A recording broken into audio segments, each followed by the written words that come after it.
nacionales, tricolores. En 1988, Nacional salió campeón de América y del mundo.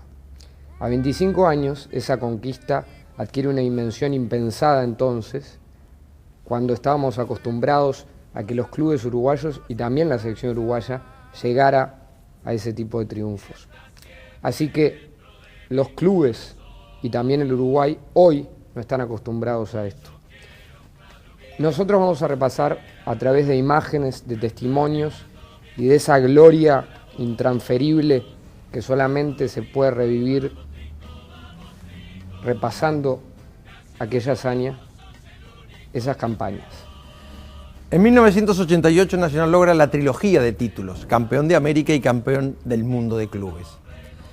Los antecedentes estaban frescos.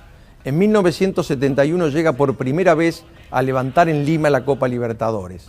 El trabajo denodado de Miguel Restuccia por llevar a Nacional a la cima da sus frutos y se consagra en diciembre de ese año como campeón de la Copa Intercontinental aquí en Montevideo. Casi una década después, y con la conducción de Dante Ioco, Nacional vuelve a la cumbre continental. Aquel equipo armado por Mujica y Gesto logra la sensacional victoria en la final ante el Inter y luego el triunfo en Tokio el 11 de febrero de 1981. Un episodio que no se destaca normalmente es la labor de la dirigencia de Nacional, que logró que por primera vez en la historia la Copa Intercontinental se disputara en un solo partido, con una gran fiesta y en Tokio. El torneo que consagraba al campeón del mundo de clubes estaba en decadencia. Los equipos europeos no querían venir a jugar al Río de la Plata por diversos motivos. Nacional, consagrado campeón de la Libertadores, realiza una gestión con una empresa británica, la West Nally, y se arma esta fiesta que hoy ya la tomó la FIFA y es el campeonato de clubes campeones de los 5 continentes. En suma, vamos a revivir entonces en esta primera etapa de las imágenes estos dos hechos históricos e intransferibles. La calidad en el arco es una constante que ha marcado a Nacional las 3 veces que salió campeón del mundo. Primero con Manga, aquel inolvidable ilusionista brasileño que volaba cuando nadie lo esperaba. Luego con Rodolfo Rodríguez, otra máquina. Y finalmente con un hombre con menos talento natural que esos dos ídolos, pero con una disciplina, una autoexigencia y una jerarquía poco habituales, Jorge Seré. Pero Seré no fue la única figura del Nacional campeón de América y del mundo de 1988, un equipo que 25 años después de la consagración luce particularmente radiante. Sin embargo, aquel plantel no tenía el mismo nivel que en 1971 y con figuras como el Cascarilla Morales, Víctor Espárrago, Hildo Enrique Maneiro, Luis Cubilla, Juan Carlos Blanco y Luis Artime, había ganado todo. Además, en aquella época nadie hubiera dicho que Nacional estaba destinado a revestirse de gloria. Con estos antecedentes ingresamos ahora a recorrer Nacional 1988, que nace en los conflictos del año anterior, de 1987. La suspensión de Carrasco, la posibilidad de Nacional que recién llega en el final, en la liguilla, ganando el último partido decisivo en donde era vida o muerte. Y ahí ya con Fleitas, que toma la conducción en noviembre del 87, sustituyendo al profesor José Ricardo de León, comienza a armarse este Nacional que fue tan sorpresivo como el de la época de Ioco. En medio de una crisis económica total, el equipo se va armando con obreros, con jugadores de poca capacidad para lanzarse al estrellato. El conjunto que arranca la Libertadores se refuerza, se potencia cuando ingresa Hugo de León para disputar los últimos 6 partidos de la Copa Libertadores. Vamos a recorrer entonces la forma como el Nacional de Roberto Fleitas ingresa a la instancia continental. Un pésimo arbitraje, un gol agónico y una tanda de penales no apta para cardíacos terminaron por transformar lo que ya era una gran victoria en una proeza mediante la cual Santiago Ostolaza, Hugo de León y William Castro brillaron más que Soren Lerby, Ronald Koeman y Romario. Pero ese no había sido el destino lógico que podía razonablemente esperar el Club Nacional de Fútbol, que a fines de los años 80 atravesó una crisis política, económica e institucional que se podía graficar en algo increíble para quien analice la Libertadores y la Intercontinental sin tener en cuenta los hechos que las antecedieron. Cuando a fines de diciembre de 1987 desembarcó el entrenador Roberto Fleitas, Nacional no tenía plata y no podía incorporar nuevos futbolistas a sus filas. De hecho, Fleitas se las ingenió para clasificar a la Libertadores y seleccionar lo mejor de un plantel limitado que, tras fracasar en el torneo local, se vería beneficiado por la determinación del técnico, por una armonía y una clase poco comunes y, naturalmente, por la posterior llegada de Hugo de León, quien, en palabras del propio Fleitas, era un jugador de otra galaxia y constituyó una inyección tremenda para sus compañeros. Por ello, entre otras cosas, y porque, como apuntó una vez el gran escritor norteamericano Truman Capote, toda vida humana tiene sus estaciones y no hay caos interior que sea permanente, Nacional volvió a convertirse en una institución idílica, en un tema más digno de un poema patriótico de Leopoldo Lugones o de una escultura de José Luis Zorrilla de San Martín que de la realidad.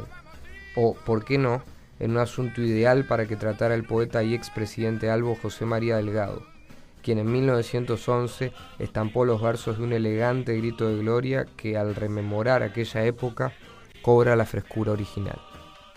En la Libertadores del 88, Nacional fue de menos a más. Primero porque no contaba con Hugo de León y no contaba con un plantel que se caracterizara por tener un talento natural grande. Después vino de León, pero Nacional jugó la primera fase, la segunda fase y la tercera fase con dificultades. Jugó con América, jugó con Newell's, o sea que terminó jugando 4 partidos contra Newell's en la Copa, y jugó con Wanderers, al que solamente le ganó 1-0 en el partido de vuelta. Así como antes Nacional había habido una crisis que hizo que nadie pudiera imaginar que fuera a ser campeón, el nivel futbolístico que mostró al principio de la Libertadores tampoco haría imaginar la consagración posterior. Los tricolores debutaron en la Libertadores contra Wanderers, un equipo al que en la Copa les resultaría particularmente complicado anotarle.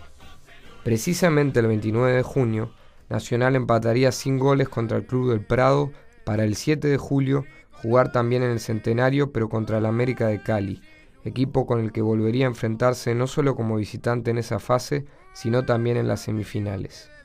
Pero no nos adelantemos. En el primer encuentro ante el América, Nacional formó con Jorge Seré en el arco, atrás con José Luis El Chango Pinto Saldaña, Tony 12 Pasos Gómez, Martín Lazarte y Felipe El Zorro Rebelés. En el medio con Santiago El Vasco Tolaza, Héctor El Indio Morán, Ernesto Pinocho Vargas y Schubert El Asesino Lemos. Y arriba, los albos completaron la escuadra con Juan Carlos de Lima, que muchos años más tarde militaría también con éxito en Peñarol, así como con William El Pato Castro. Los goles bolsos fueron de Rebelés a los 24 minutos y del Pinocho Vargas a los 69. Con anotaciones de Schubert Lemos en 2 oportunidades, de Jorge Cardacho y de William Castro, Nacional venció a Millonarios el 15 de ese mismo mes de julio, otra vez en el Centenario, donde 4 días después le ganó a Wanderers con un gol del Indio Morán. Por otra parte, el 29 de julio de 1988, en el estadio Nemesio Camacho y con arbitraje del brasileño Romualdo Arpi Filho, el Club Nacional de Fútbol sufrió una derrota impresionante. Cayó 6-1 contra Millonarios en un cotejo clave que para Jorge Seré no solo ayudó a motivar a los jugadores, sino que hizo que el plantel comenzara a cambiar su mentalidad para poder salir del pozo, algo que en su opinión fue posible gracias al muy buen trabajo del equipo técnico. Un empate insulso no sirvió para que Nacional se repusiera el 3 de agosto de 1988 contra América en el Estadio Pascual Guerrero. De hecho, Nacional no conocería nada que tuviera que ver con victorias holgadas hasta la 1000 veces evocada final contra Newell's Old Boys, porque efectivamente el rival de la segunda fase fue la Universidad Católica. Entonces Nacional clasificó, aunque empató en la ida y en la vuelta, porque como visitante anotó un gol por intermedio de Felipe Rebelés. Como un anticipo de un futuro de ensueño, los tricolores se enfrentaron en la tercera fase de la Copa a Newell's, el equipo del en ese momento recién nacido Lionel Messi, donde militaba el hombre que el actual mejor jugador del mundo ayudó a desembarcar como entrenador en el Barcelona post-Guardiola, Gerardo Martino. El 26 de octubre de 1988, ante un estadio repleto, Nacional jugó la final de la Libertadores. En realidad había jugado un partido de ida contra Newell's, en el cual había perdido 1-0 en Rosario, y la vuelta la ganó 3-0. Es muy importante resaltar eso, primero porque Nacional no había hecho una Libertadores particularmente brillante en la que hubiera ganado los partidos con gran diferencia. Sin embargo, como recuerda Hugo de León, la final sirvió para que Nacional aplastara a Newell's con goles del Pinocho Vargas, de Santiago Ostolaza y del propio de León. Hubo un alargue porque el reglamento nuevo, introducido en ese momento, hizo que ante igualdad de puntos se jugara un alargue, con independencia de la diferencia de goles, lo cual 25 años después es muy curioso porque hoy en día el gol de visitante vale muchísimo. Sin embargo, 1-0 en la ida, 3-0 a la vuelta, un alargue, pero el alargue terminó igual, Nacional ganó y después de esa victoria impresionante deliró todo el Uruguay, o deberíamos decir una buena parte. La ida 1-1 en Rosario fue fundamental, y la revancha en el Centenario, donde Nacional se impuso con anotaciones del Vasco Ostolaza y de Schubert Lemos, dos sombras omnipresentes en la Libertadores, también.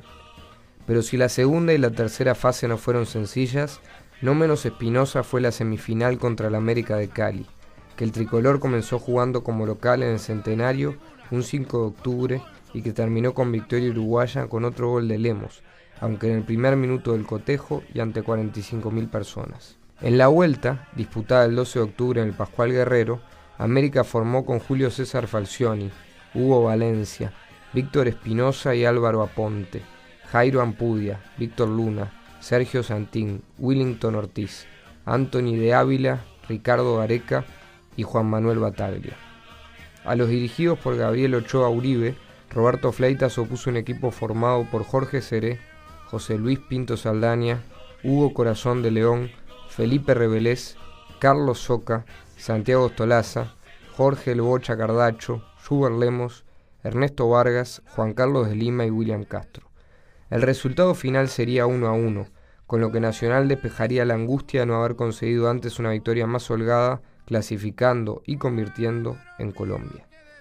La final, con aquel club que jugaba su primera Libertadores, cuya primera parte se disputó en Rosario el 19 de agosto, terminó con malas noticias para Nacional. A los 60 minutos Jorge Gabrich hizo lo único que podía hacer: meterla en el arco, empujarla desde el área chica tras un rebote que Seré dio debido a un excelente zurdazo de afuera del área de Batistuta, quien previamente había recibido una preciosa asistencia de Martino. Pero el 26 de agosto, con un país en vilo que ya vivía la primavera democrática, los bolsos, tal como recuerdan Seré y de León, aplastaron a los leprosos 3-0 gracias a un rendimiento superlativo de todos sus hombres, menos probablemente del propio Seré, quien estaba guardando sus mejores energías para Tokio. Los responsables de la paliza fueron Seré, Pinto Saldaña, de León, Revelés, Carlos Fabián Soca, Ostolaza, Cardacho, Lemos, Vargas, de Lima y Castro, así como los suplentes Daniel Carreño y Héctor Morán. Y los aplastados fueron Norberto Scoponi, Darío Franco, Jorge Taylor, Roberto Sensini, Jorge Pautazo, Juan Manuel Liop, Gerardo Martino, Juan José Rossi, Roque Alfaro, Jorge Gabrich y, para cerrar el ataque de los de José Yúdica, un tal Gabriel Batistuta. El primer gol llegó al minuto 13 como producto de una jugada que, con la fineza de siempre y como un base armador de básquetbol, de León había empezado en la mitad de la cancha. Esa jugada culminó luego de la hermosa media vuelta del Pinocho Vargas, quien, tras un desborde por la izquierda de Soca, dominó la pelota y colocó un potente derechazo sobre el palo derecho. El segundo gol, en tanto, arribó a los 37 minutos del primer tiempo y, pese a que fue menos lujoso, ciertamente no fue menos celebrado. Su responsable, Santiago Ostolaza, cabeció contra el palo izquierdo un córner que había tirado con gran precisión al centro del área el Pato Castro, y dejó sin nada que hacer al portero, que de todas maneras tocó la pelota.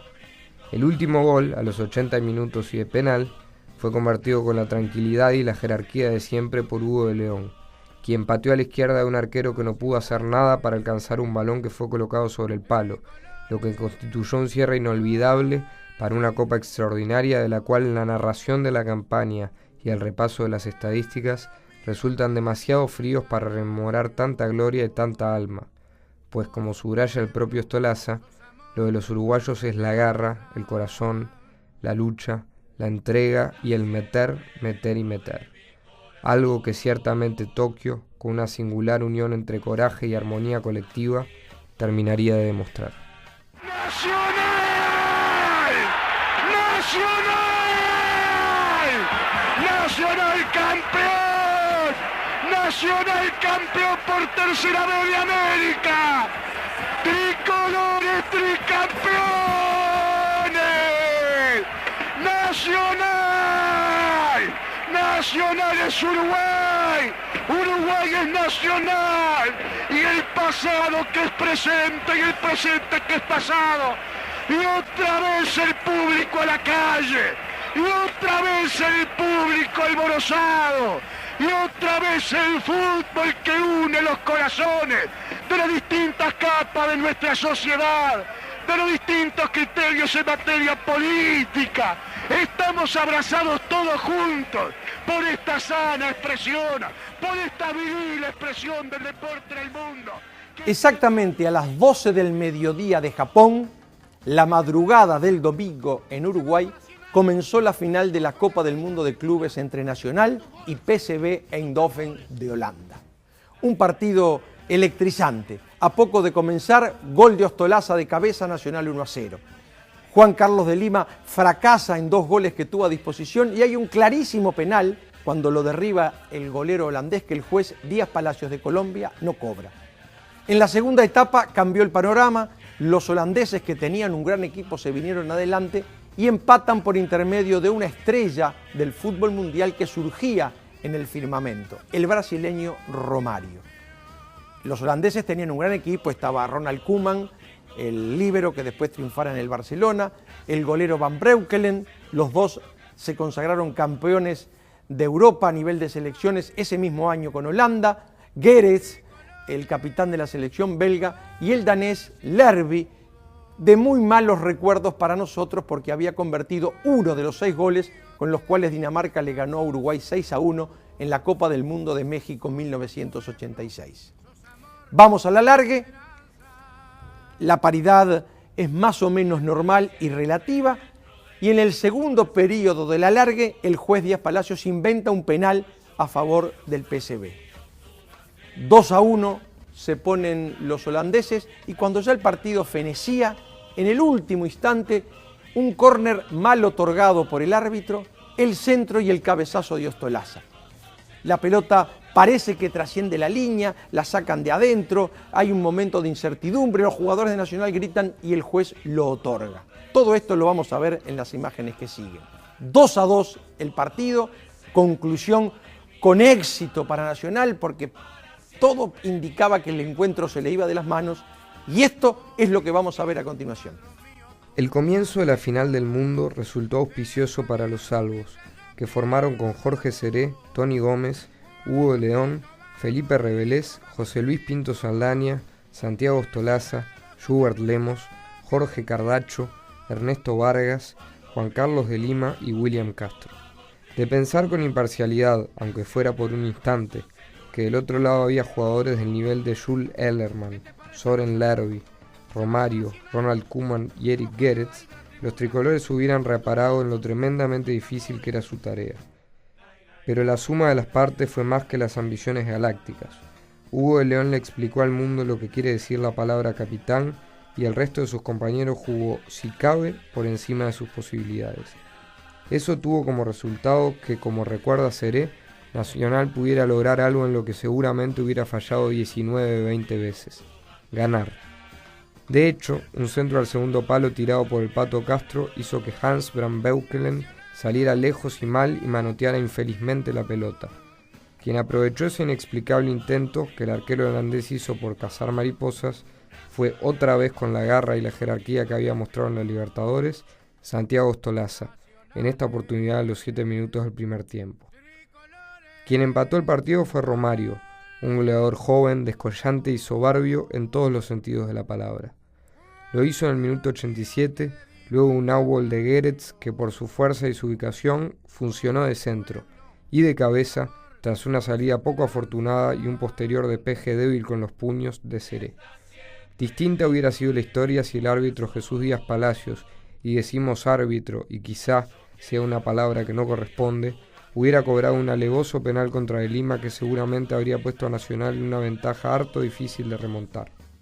Y también hubiese sido distinta la historia si el propio De Lima hubiera convertido el 2-0 que el señor Jan Heinze le sacó de la línea. Un espectacular zurdazo del Pato Castro, tras un pase de cabeza de Lima, quien había recibido una asistencia de Schubert Lemos luego de un larguísimo saque de arco de Seré, no fue gol de milagro, y llegó el alargue. Lo que voy a contar pertenece a una anécdota de las más increíbles de la historia del fútbol mundial y de la cual fui protagonista. Cuando estaba por culminar el partido y Nacional perdía 2-1, desde mi pupitre, donde cubrí las incidencias del encuentro para Últimas Noticias, bajé a la cancha. No es como aquí, Japón, en donde los alambrados, la policía, no. Allá la gente respeta. Si a usted le dicen no puede pasar a la cancha, no pasa. Bueno, yo pasé, pasito así, entré a la cancha. Me acerco en el momento que Nacional empata. Cuando empiezan a tirar los penales, van a ver ustedes en las incidencias que siguen, Nacional queda con el agua al cuello en el último penal de los daneses y convierten, se acababa el partido. Tapa Seré.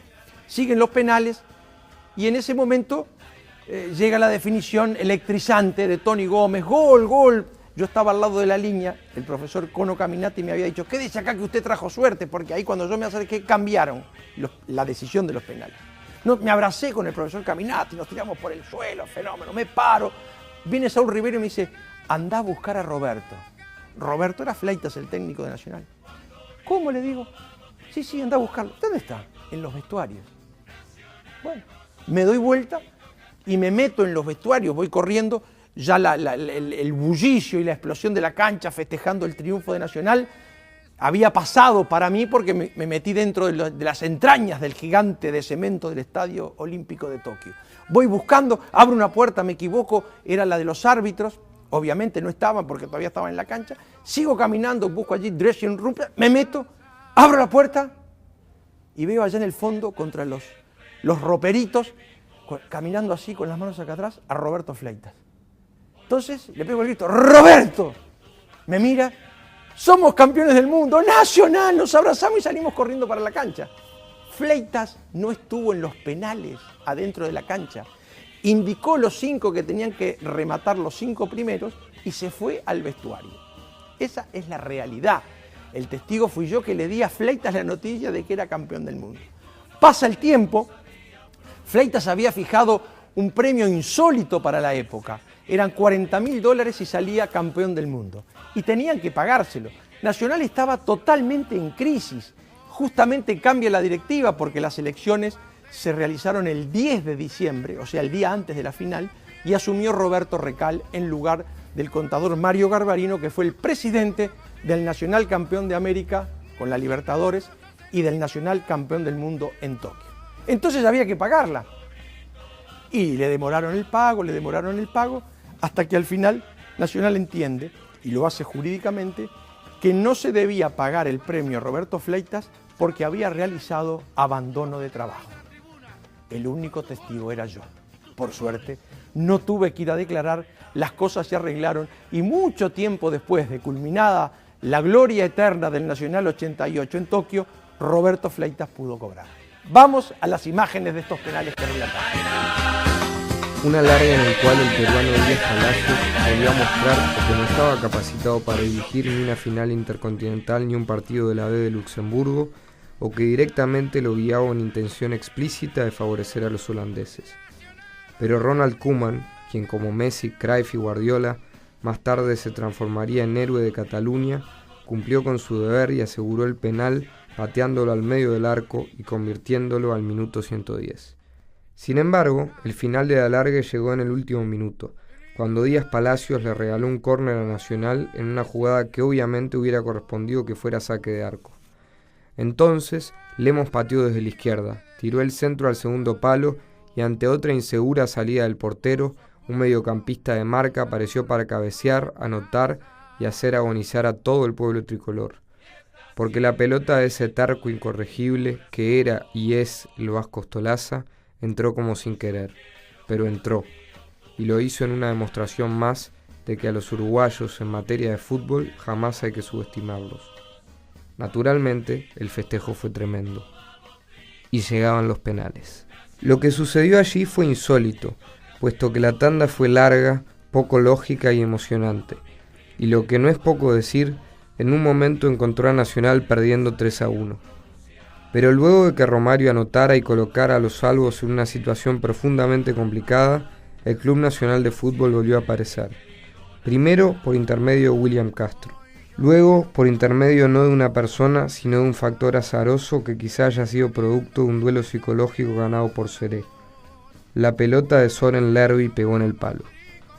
Y después por intermedio de Hugo de León, quien empató la tanda 3-3 con el aplomo de un prócer de la Independencia, cuando ya habían marrado Carreño y Morán por Nacional y Kieft y Lerby por el PSV.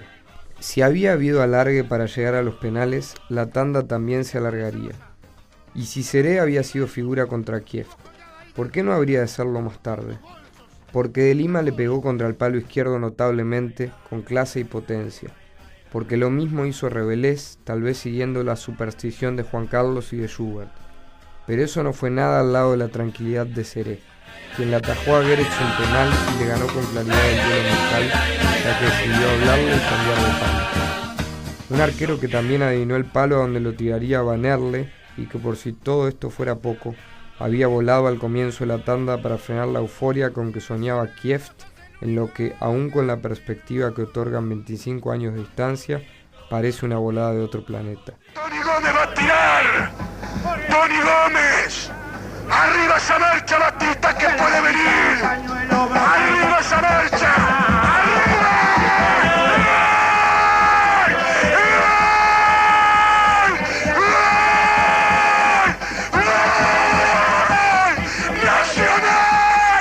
Nacional campeón del mundo.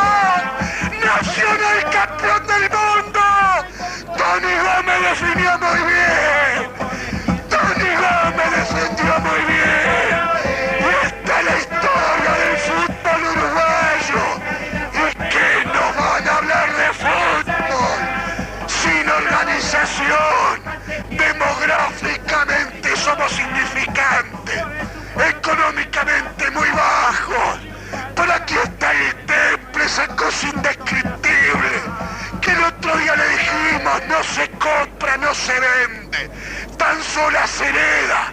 Y Tony Gómez decretó magníficamente el triunfo para Nacional. Por tercera vez los tricolores campeones del mundo. Hemos repasado a través de imágenes, testimonios y también a través de los relatos de Javier Máximo Boni lo que fue aquella campaña nacional campeón de América y del mundo. Si en ese momento, ni siquiera en el 87, a principios del 88 parecía difícil que Nacional pudiera ser campeón de América y del mundo, porque vivía el club un estado de crisis institucional y económica, hoy 25 años después, aquella campaña parece una hazaña. Para Tony Gómez, un referente del plantel que pateó el penal decisivo, se puede repetir una hazaña como esa. Pero para Hugo de León, un referente que también es ídolo para las generaciones nuevas, porque fue técnico de Nacional y ganó 3 campeonatos uruguayos como técnico, es imposible. Pero no solamente es imposible porque es difícil volver a armar un equipo que tenga continuidad y calidad, sino por la propia estructura de la Copa Libertadores que favorece a los brasileños, en suma favorece a lo que de León llama, creo que con razón, los poderosos, ¿no? Es muy cierto esto, y es tarea de los dirigentes tratar de imponer condiciones equitativas desde el arranque de la Copa. Antes clasificaban la misma cantidad de clubes por países, 2 por cada uno de los 10 países de América.